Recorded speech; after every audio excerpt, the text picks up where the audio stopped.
Hi friends. இன்னைக்கு என் பொண்ணு தான் ஸ்பெகடி செஞ்சுருந்தா. அது எப்படி செய்யலான்னு பார்க்கலாமா? ஒரு 3 பெரிய வெங்காயத்தை நீளமாக கட் பண்ணி எடுத்துட்டா. ஒரு 4-5 பல் பூண்டை சின்ன சின்னதாக கட் பண்ணி எடுத்துட்டா. ஒரு 3 ஸ்பூன் அளவுக்கு சீஸ் திருவி வச்சுருக்கா. ஸ்பெகடியை நல்லா தண்ணி 1 லிட்டர் அளவு கொதித்த உடனே உப்பு கொஞ்சம் போட்டு ஸ்பெகடி அதில் போட்டு ஒரு 10 நிமிஷம் நல்லா வேக வச்சா எடுத்து வடிகட்டி வச்சாச்சு. ஒரு பாத்திரம் வச்சு 2 பீஸ் அளவுக்கு வெண்ணெய் போட்டு வெட்டி வச்ச வெங்காயத்தையும் போட்டு நல்லா வதக்கி விட்டுட்ருக்கா. நறுக்கி வச்ச பூண்டையும் அதிலேயே போட்டாச்சு. நல்லா பொன்னிறம் வரணும்.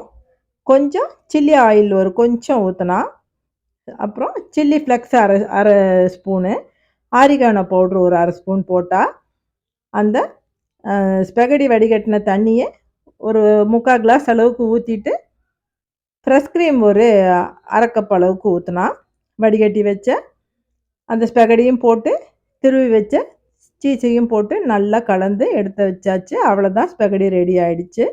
இதுக்கு நான் ஒரு ஜூஸ் ஒன்று போட்டுட்டேன். சாத்துக்குடியை கட் பண்ணி கையிலையே புழிஞ்சு எடுத்து கொஞ்சம் லெமன் பிழிஞ்சு சர்க்கரை 1 ஸ்பூன் போட்டு நல்லா கலந்து அவ்வளோதான், பரிமாறியாச்சு.